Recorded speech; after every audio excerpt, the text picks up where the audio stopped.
The parchment slip trembled in the elder's hand, and Ghorza Strongtusk watched it the way she might watch a blade aimed at her throat.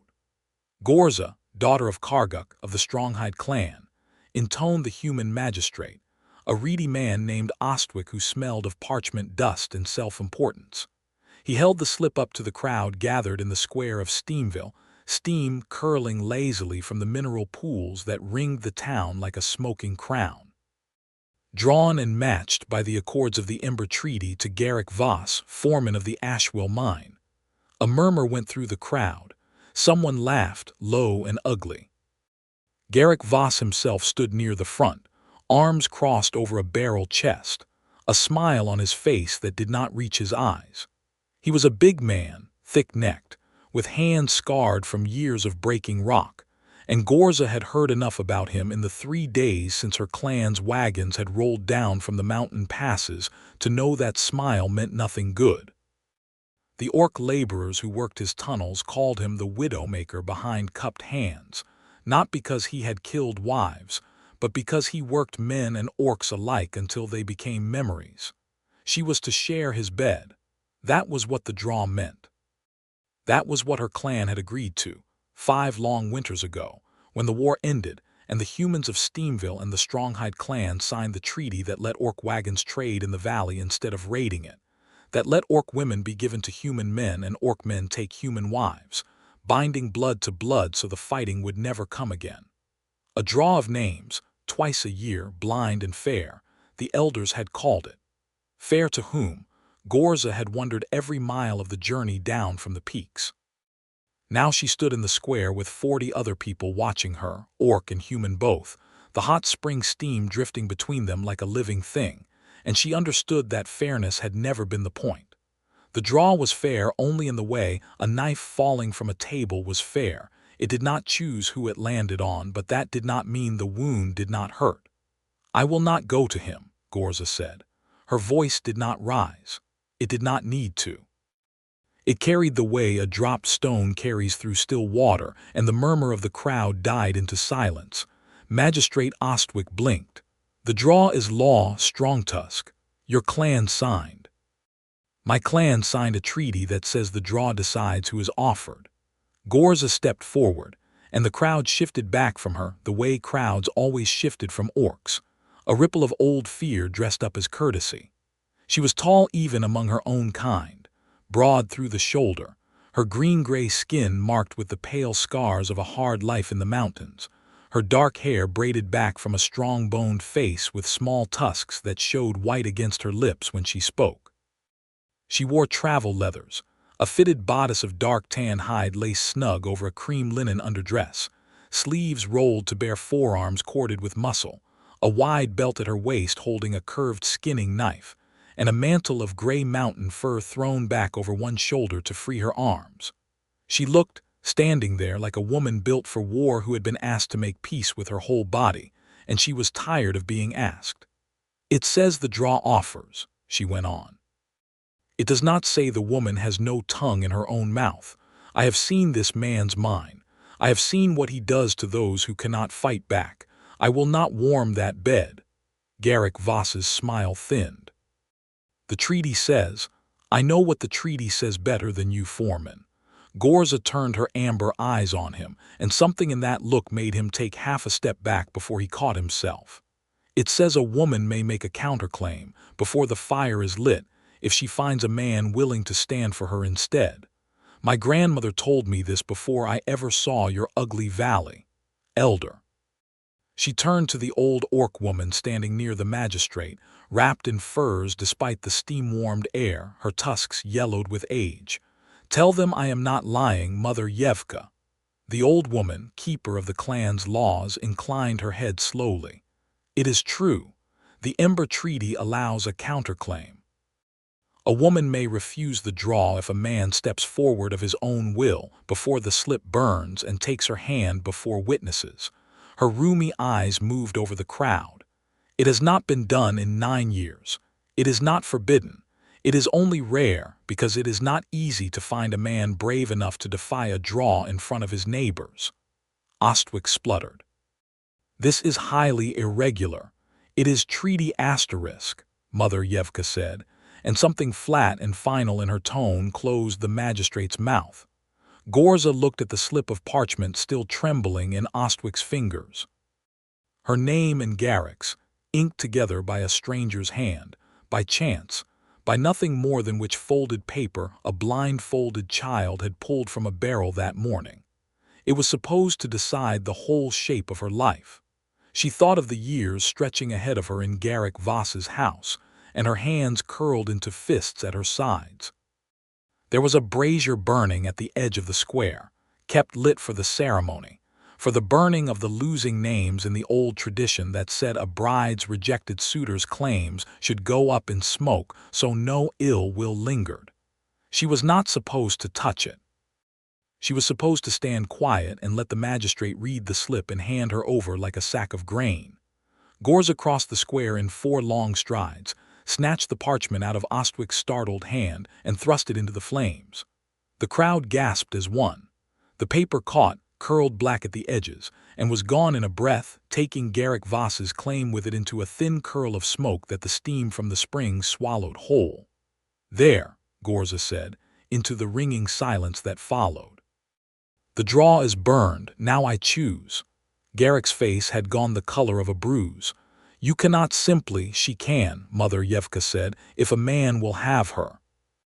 Ghorza turned, slow, deliberate, and let her eyes move over the crowd, the miners, the farmers, the fishwives from the hot spring pools, the merchants with their carts still loaded from the morning market, and she felt, for one long moment, the old cold fear that there would be no one. That she would stand here having burned her only offered bed and find every human face in the square looking away from her, and that Garrick Voss would smile his ugly smile, and the magistrate would say the counterclaim had failed and drag her to the foreman's house anyway. Then her eyes found him. He stood near the back, by the edge of the square where the bakery cart from the crossroads hearth was still half unloaded, sacks of flour stacked at his feet, an apron dusted white still tied at his waist, as though he had run from his ovens the moment he heard the crowd gather. He was not a big man, not the way Garrick was big, lean, and work-hardened instead, sandy hair pushed back from a sun-browned face, blue eyes wide with the particular alarm of a man who has just realized that the entire town is looking where he is standing. He had a healed scar along his jaw, old and pale, the kind war left on men who came home from it. He was not smiling. He was not sneering. He looked more than anything like a man who had been quietly listening and quietly furious about what he heard and had not expected anyone to notice. "You," Ghorza said and pointed. "Baker." Emmett Thatcher went very still, the way a rabbit goes still when a hawk's shadow crosses a field. "Me. You run the crossroads hearth." It was not a question. She had passed his sign twice already since the wagons rolled in a carved loaf of bread and a foaming tankard, weathered by mountain wind. "You gave bread to the orc children this morning at the edge of the market when the miller would not sell to them." A flush crept up Emmett's neck.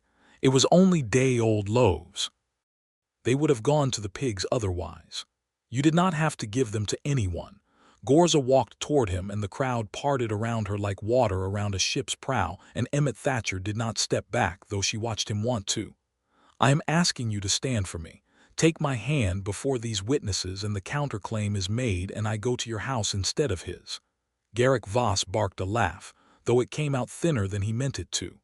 "Thatcher. The man cannot even keep a full stable of guests through the winter. He wants a wife like he wants a hole in his roof." Emmett's jaw tightened, but he did not look at Garrick.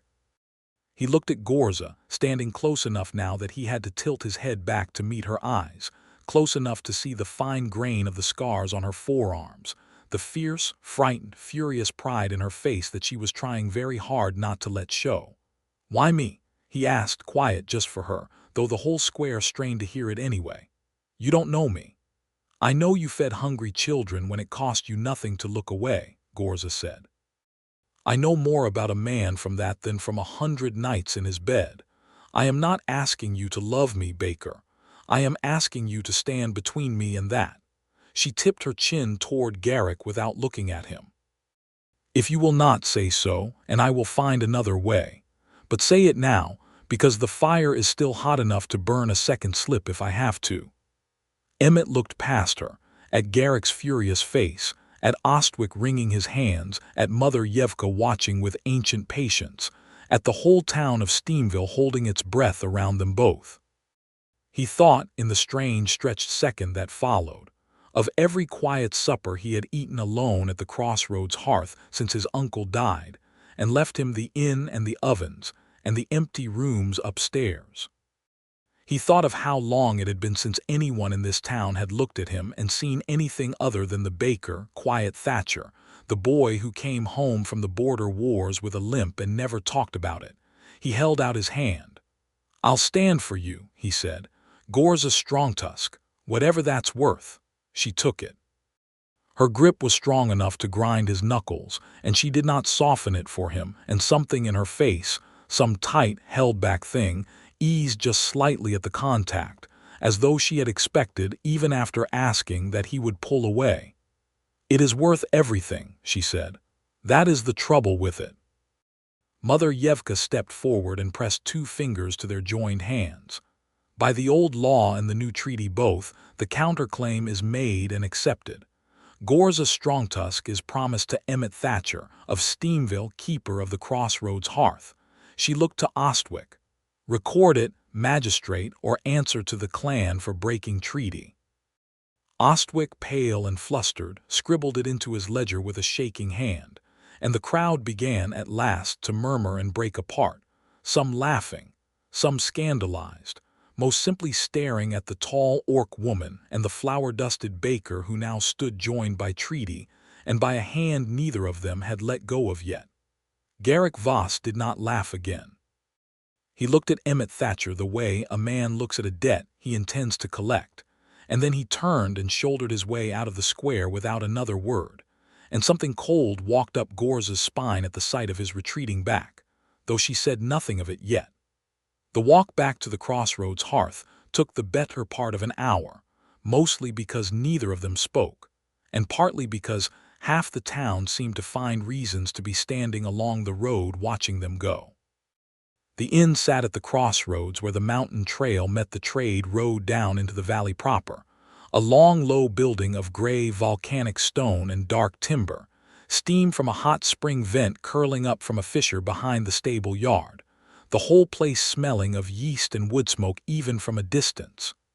"It is not grand," Emmett said, when they reached the door, apologizing for something before she had even asked him to.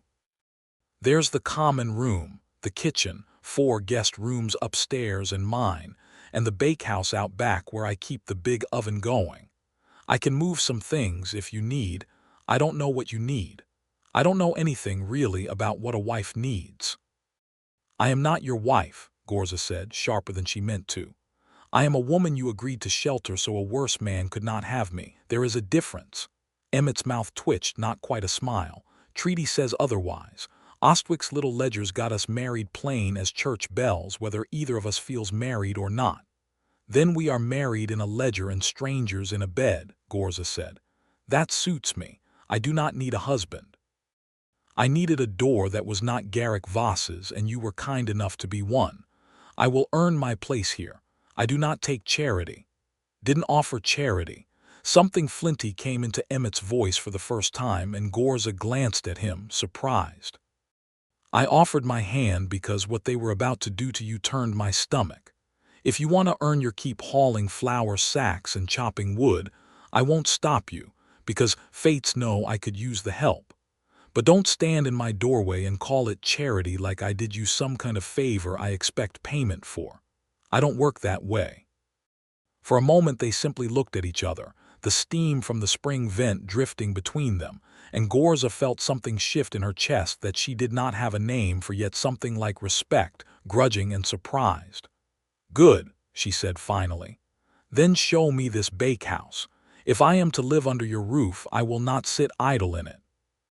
That first month at the crossroads hearth passed the way a fever passes, in fits, in sweats, in small crises that left them both exhausted, and more than either wanted to admit, a little exhilarated.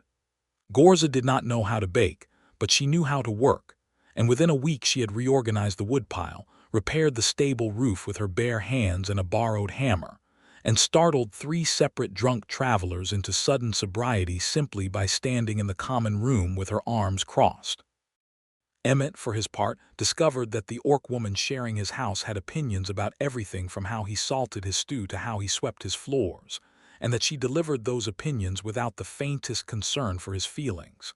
"You put too much water in the dough," she told him one gray morning, arms folded, watching him knead at the long bakehouse table. "I've been baking this bread for 11 years, Emmett said, not looking up. "Then you have had 11 years to learn it wrong." She reached past him, close enough that he caught the scent of wood smoke and pine sap in her hair, and pressed her thumb into the dough. "See, it sticks. My mother made bread on the mountain flatter, harder, but it did not stick like this. Your mother's bread was for men breaking rock all day. Mine's for merchants who like it soft." He glanced sideways at her, a challenge creeping into his voice despite himself. "You want to prove your mountain bread's better, there's flour in the sack. Go on." She did. It was, infuriatingly, better, denser, richer, faintly sweet from some seed she ground into it that he'd never thought to use, and when the loaf came out of the oven and he broke off a piece grudgingly and admitted as much, she looked so pleased with herself that he laughed before he could stop it, and she looked so startled by the sound that she nearly dropped the loaf. "You should do that more," she said. "Do what?" "Laugh. It suits your face better than the worried look you usually wear."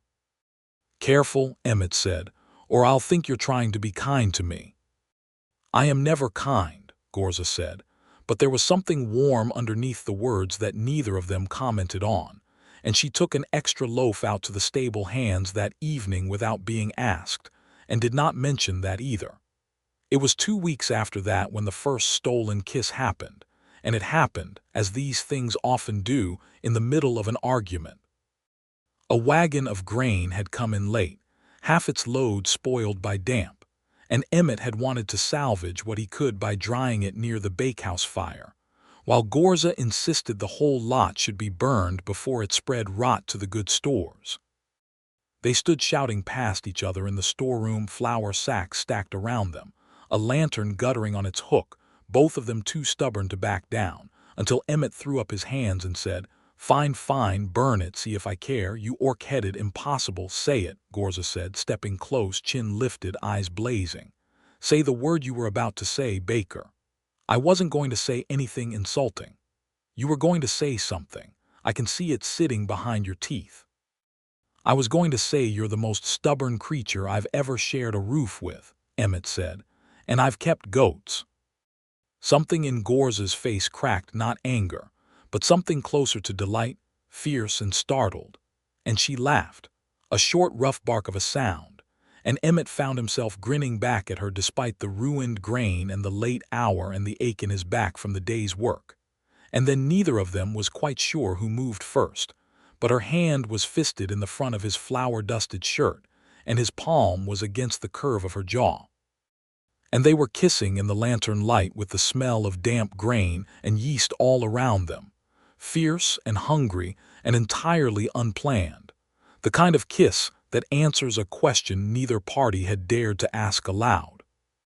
She broke it first, pulling back just far enough to look at him, breathing hard, something almost frightened flickering behind the fierce satisfaction in her eyes. "That should not have happened," she said. "No," Emmett agreed, though he did not let go of her. "Probably not. I do not know what I am doing here, Thatcher." Her voice had dropped, lost its edge, gone rougher and more honest than he'd heard it yet.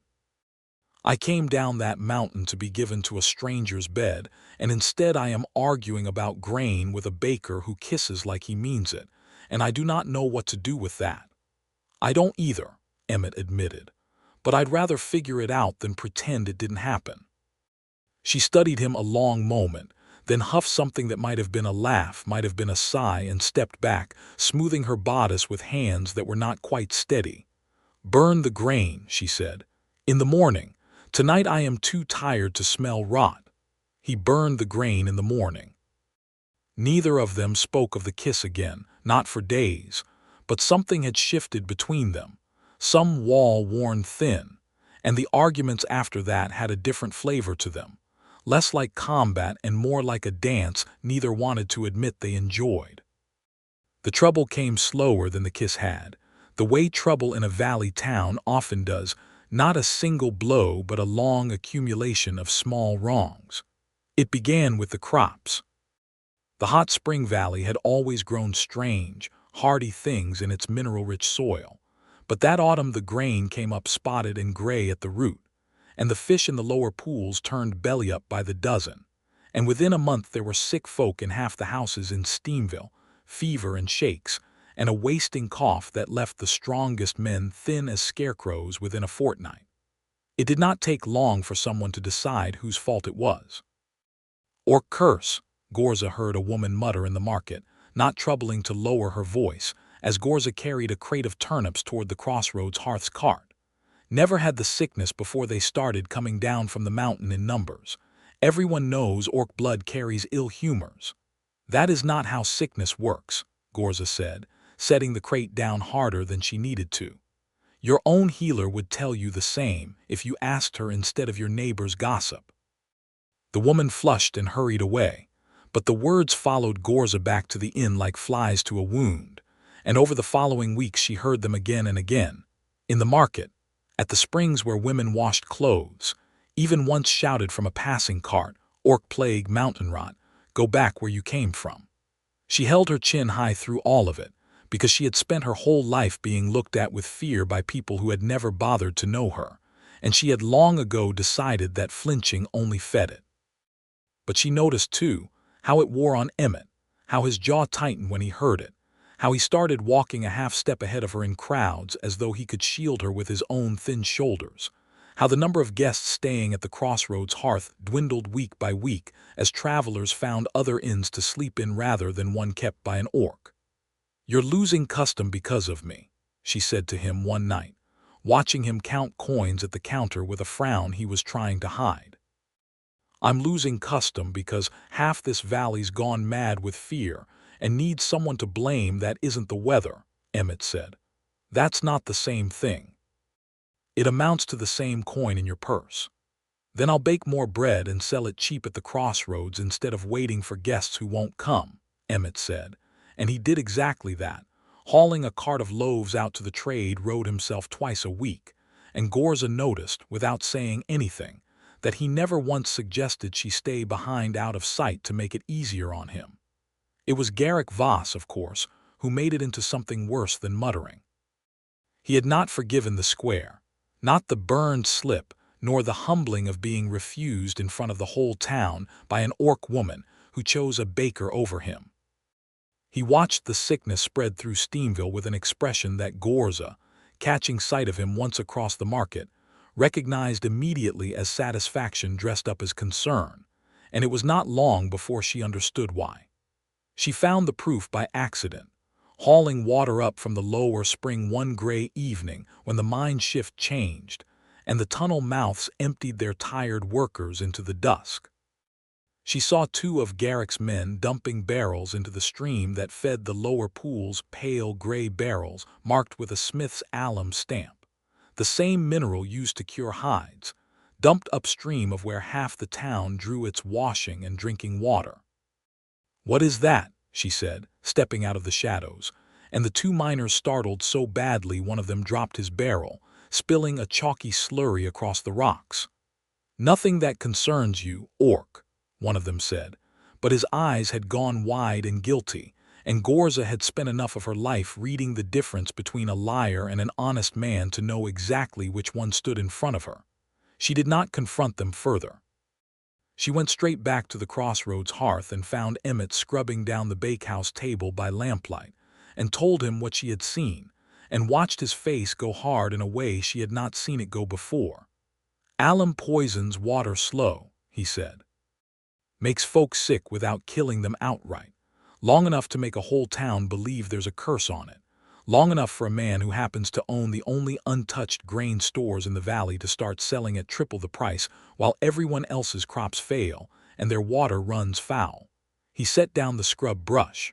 "Garrick's been buying up land cheap from families desperate to leave, My uncle used to say that man would sell his own mother's teeth if the price was right. We must tell the magistrate. Ostwick won't cross Garrick. Man's got half the town council in his pocket from mining contracts. Emmett scrubbed a hand over his face. We need proof he can't argue with. And we need it before more folk get sick enough to die of it instead of just suffer. They did not get the chance to gather that proof quietly. 3 nights later, a storm rolled down off the mountains thick with lightning and hard rain, and half of Steamville crowded into the Crossroads Hearth's common room for shelter. And for the town meeting Ostwick had finally, reluctantly, called to address the sickness. The largest gathering the inn had held in years. Benches dragged in from the stable, lanterns hung from every beam, the air thick with wet wool and wood smoke and fear. Ghorza stood near the back with a tray of bread and broth for the sick and frightened, doing what she could, while Emmett stood near the hearth trying to answer Ostwick's nervous questions about how many of his own supplies remained untainted. It was Garrick Voss who stood to speak, painted with false grief, telling the assembled town that the sickness had started the same season the orc wagons came down from the mountain, that perhaps, he was only saying perhaps, the treaty itself had been a mistake, that perhaps Steamville needed to reconsider who it let live within its walls. Blame 500 years of hot spring silt and a bad harvest on one clan's wagons, Emmett said, stepping forward before he'd fully decided to. That's a coward's arithmetic, Garrick, and you know it. The room went still. Garrick turned toward him, slow, and something in his face had shed its mask entirely now, ugly and cold. Careful, Thatcher. Man loses his head over an orc's skirt starts to sound like he's forgotten which side he was born on. I haven't forgotten anything, Emmett said. I remember exactly who's been buying up half the valley's land while good families sicken and sell cheap. I remember exactly whose barrels I saw dumped in the lower stream 3 nights past. The words landed like a struck bell.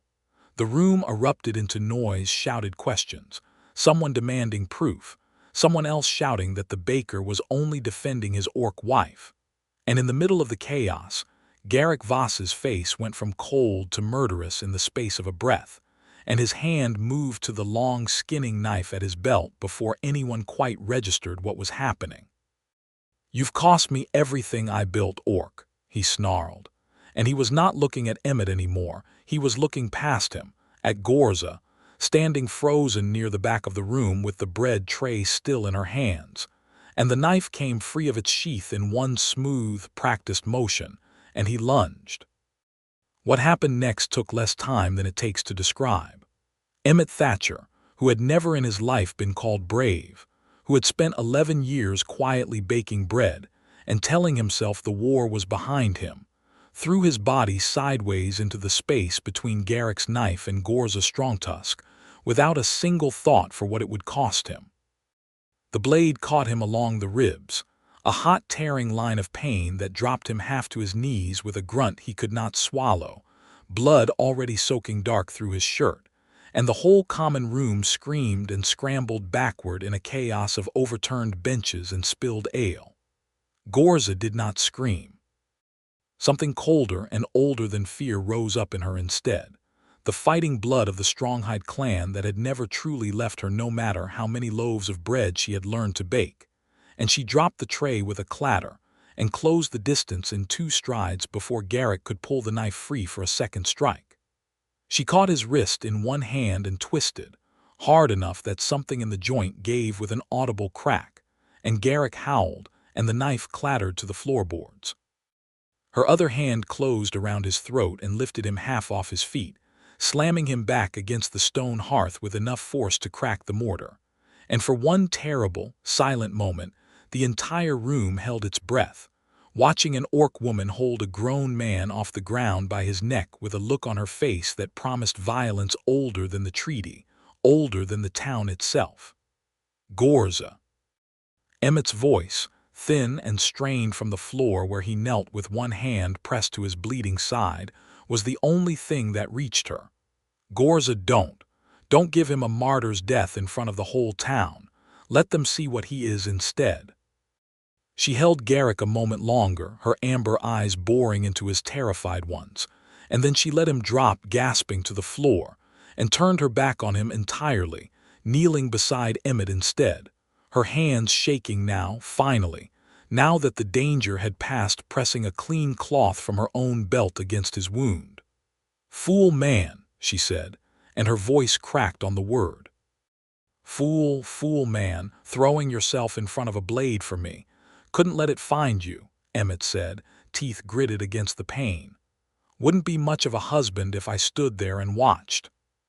"You are not truly my husband," she said, but there was no fire in it now, only a rough, frightened tenderness as she worked the cloth tighter, and he laughed, a pained huff of a sound, and covered her hand with his own bloodied one.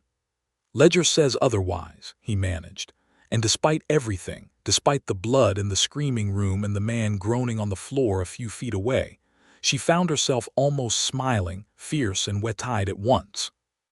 It was the miners, in the end, who dragged Garrick Voss up off the floor and held him for the magistrate, because it was the miners who had spent years under his boot and needed no further convincing once the barrels of alum were mentioned aloud in front of witnesses.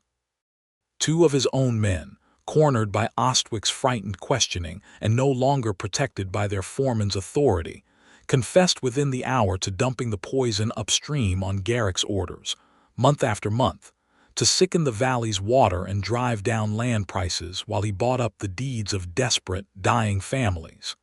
It had nothing to do with orc curses. It had everything to do with greed. Ostwick, shamed and pale, ordered Garrick Voss bound and held for the circuit judge, and by the time the storm broke toward dawn, the common room of the crossroads hearth had transformed from a place of near murder into something stranger and more hopeful. Townsfolk, who an hour before had murmured about orc plague, now crowding around Ghorza Strongtusk with something like awe, thanking her, some of them weeping with the relief of finally having someone to blame who was not simply different. Emmett's wound, thankfully, proved shallow, a long, ugly gash along his ribs that would scar but had missed anything vital, thanks in no small part to the healer, an elderly woman named Bet who had trained in the mountain clans before settling in the valley, and who worked through the night by lamplight with poultices that smelled of pine resin and something sharper Ghorza recognized from her own mother's medicine bag. "You'll live, Baker," Bet pronounced near dawn, tying off the last bandage. "Though you've a fool's habit of stepping in front of knives, try to grow out of it." "Can't promise that," Emmett said, wincing as he shifted on the narrow bed they'd carried him to in the back room. "Not while there's things worth stepping in front of." Ghorza, sitting at his bedside with her fur mantle still damp from the storm, said nothing, but she took his hand again, careful this time, and did not let it go until he finally slept. The days that followed brought their own kind of reckoning.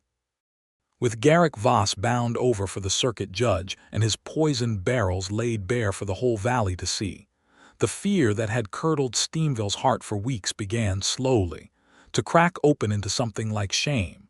And shame, Ghorza found, made for strange bedfellows with gratitude. Mother Yevka came down from the mountain camp with a wagon of the clan's own dried herbs and mineral salts, remedies for the wasting sickness that Bet the healer eagerly learned alongside her. And between the two of them and Emmett's endless ovens turning out simple, nourishing bread for anyone who could not afford the inflated prices Garrick's hoarded grain had once demanded, the sickness in Steamville began, week by careful week, to loosen its grip. Ghorza worked herself half to exhaustion in those weeks, hauling water from the upper spring that Garrick's poison had never reached, grinding the bitter mountain herbs Mother Yevka brought, sitting up nights with fevered children whose parents had, not so long before, called her a curse in the market square. She did not do it to win their favor. She did it because it was the right thing to do, and slowly, without either of them quite noticing the exact moment it happened, the town began to look at her differently. Not as the orc who had burned her draw slip in the square, not as a curiosity or a threat, but simply as Ghorza, the baker's woman, who worked harder than any three of them and asked for nothing in return.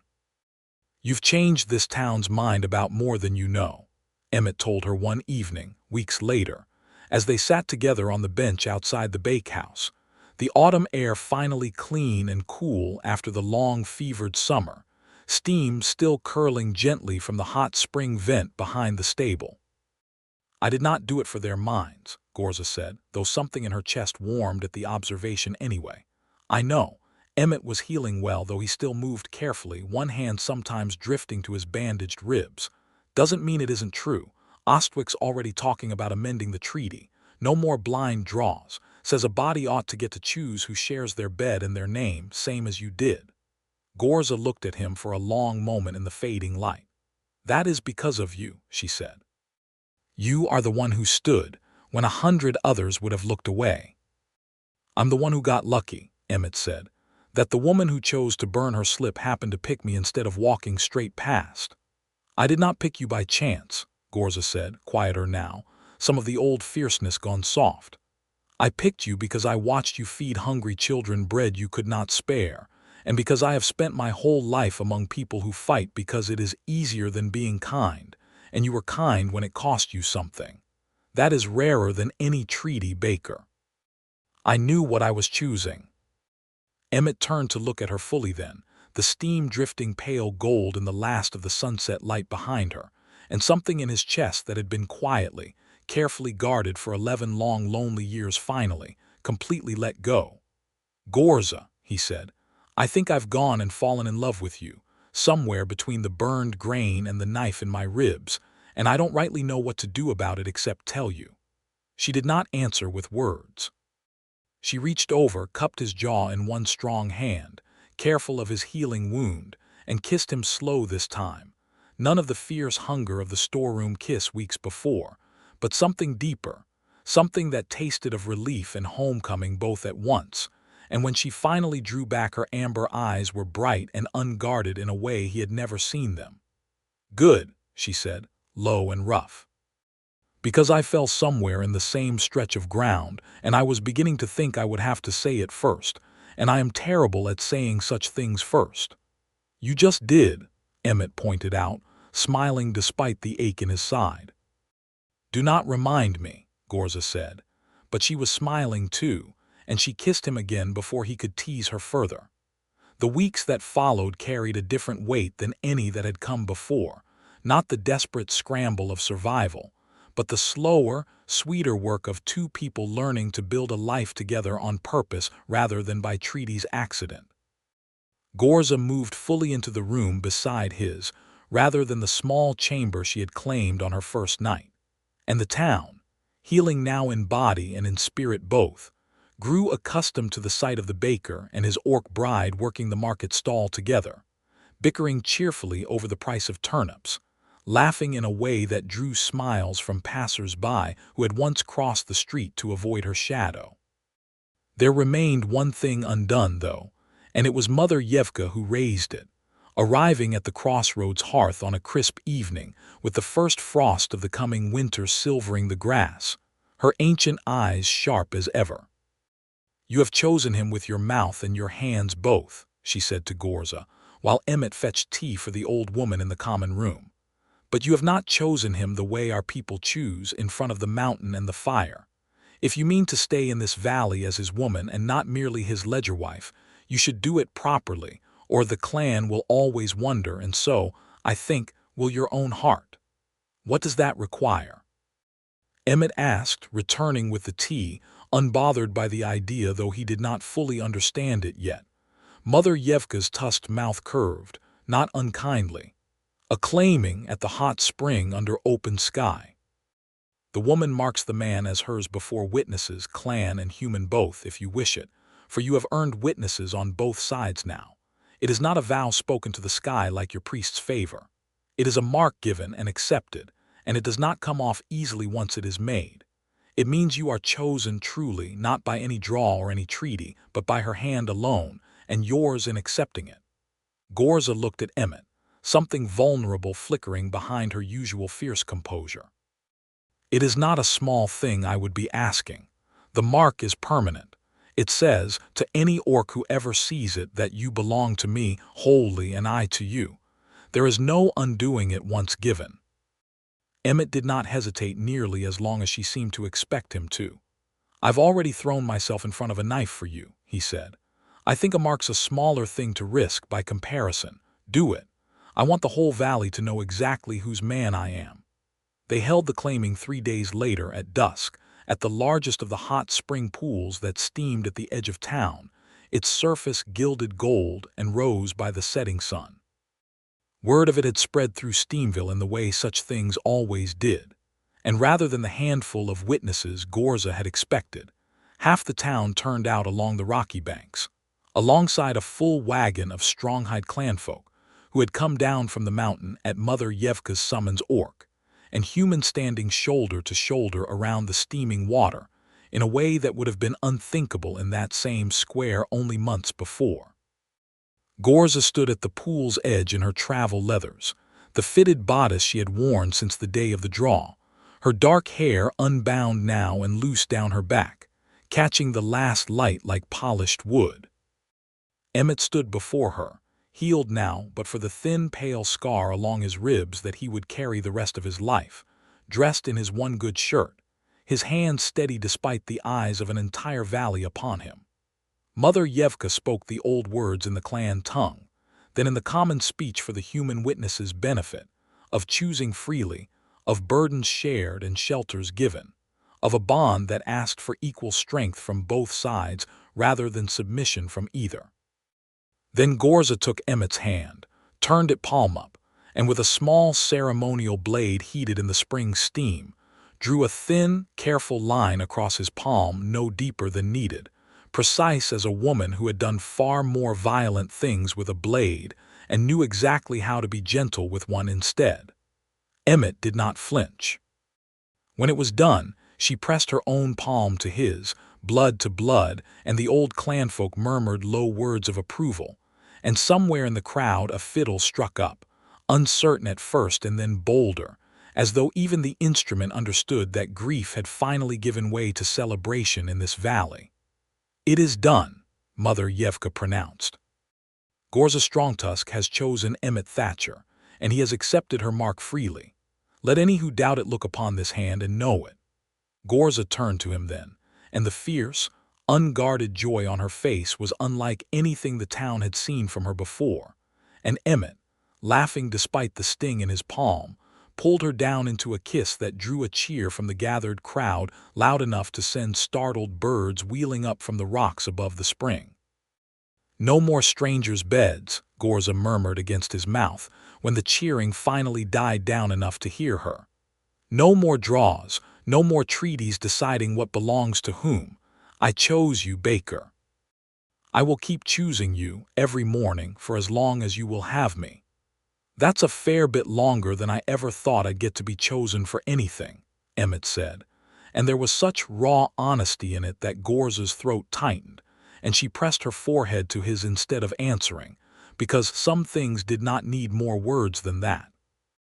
Winter came gentle to Steamville that year, the hot spring steaming against the first snows, the crossroads hearth's common room warmer and fuller than it had been in a decade, travelers drawn now not only by good bread but by curiosity about the inn kept by a baker and his fierce, devoted orc bride, whose love story had already begun to be told and retold along the trade road, growing a little taller with every telling the way good stories do. Garrick Voss stood trial before the circuit judge that spring and was stripped of his mine and his lands both, sent in chains to labor in the very tunnels he had once ruled over as foreman, under new management fairer to orc and human workers alike. A small, hard justice, but a real one. Ostwick, humbled by how close his cowardice had come to costing the valley everything, pushed through the amendment to the Ember Treaty himself, striking out the blind draw entirely in favor of a simple, plain rule, that any joining between clan and town be freely chosen, by both parties, witnessed and true, exactly as Ghorza had demanded in the square on the day she burned her slip. The sign above the crossroads hearth's door was repainted that spring as well. Emmett had wanted to leave it as it was, but Ghorza, standing in the yard with her arms crossed and an expression that brooked no argument, had insisted otherwise, And so the carved loaf of bread now shared its board with a small, fierce tusk worked into the wood beside it. And beneath both, in letters Emmett himself had carved with careful, unpracticed hands, Thatcher and Strongtusk, keepers. On the evening it was hung, the two of them stood together in the yard looking up at it, the hot spring steam drifting gold in the last light, the valley quiet and healing around them, and Ghorza slid her marked hand into his scarred one without needing to be asked. "Home," she said, testing the word slowly, as though she had not been sure until that exact moment that it was a thing she was allowed to have. "Home," Emmett agreed, and drew her inside out of the cooling evening air, into the warm, bread-scented dark of the inn that was, at last, entirely and only theirs. Two strangers no draw could ever have matched so well, no longer alone, not ever again.